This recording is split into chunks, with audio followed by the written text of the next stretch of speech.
ஐயனார் துணை சீரியல்ல இனி எபிசோட்ல என்ன நடந்திருக்கு அப்படின்னு பார்த்தீங்கன்னா, இப்ப வீட்டெல்லாம் ரிப்பேர் பண்றதுக்காக ஆளெல்லாம் வர வச்சு, இதெல்லாம் செய்யணும் அப்படின்னு சொல்லிக்கிட்டு இருக்கிறாங்க.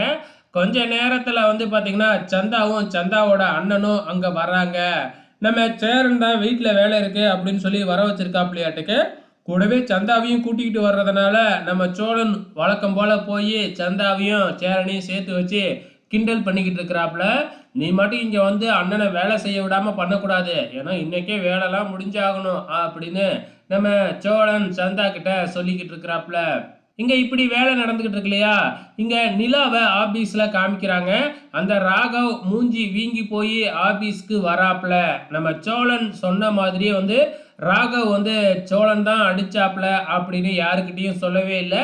கேட்குறவங்ககிட்டலாம் தடுக்கி விழுந்துட்டேன் அப்படின்னு பொய் தான் சொல்லிக்கிட்டு இருக்கிறாப்புல. அதே டைமில் நிலா கிட்ட ரொம்ப கோவமாகவே நடந்துருக்காப்புல. அப்போ தான் ஒரு வேலையை கொடுத்துருக்குறாப்புல. அதுக்குள்ளே ஏன் இன்னும் முடிக்கல அப்படின்னு நிலாவை வாண்டடாக கூப்பிட்டு திட்டுறாப்புல நம்ம ராகவ்.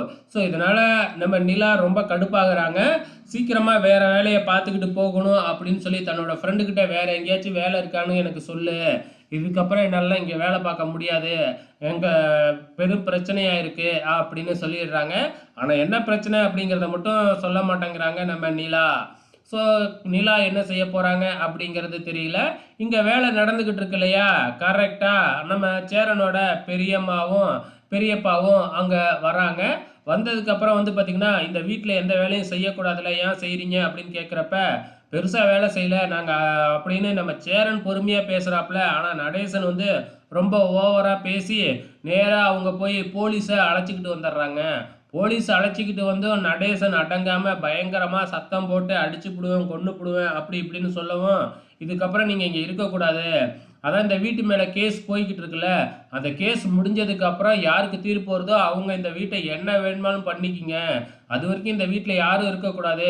இந்த வீட்டை நான் இழுத்து சீல் வைக்க போகிறேன். உங்கள் சண்டைக்கெல்லாம் ஓயாமல் போலீஸ்லாம் நின்றுக்கிட்டு இருக்காது அப்படின்னு போலீஸ் ஒரு 10 நிமிஷம் டைம் கொடுக்குறேன். அதுக்குள்ளே அவங்களோட மூட்டை முடிச்சா எடுத்துக்கிட்டு கிளம்புங்க அப்படின்றாங்க. இதுக்கப்புறம் என்ன நடக்க போகுதுன்னு தான் தெரியல. பொறுத்திருந்து பார்க்கலாம்.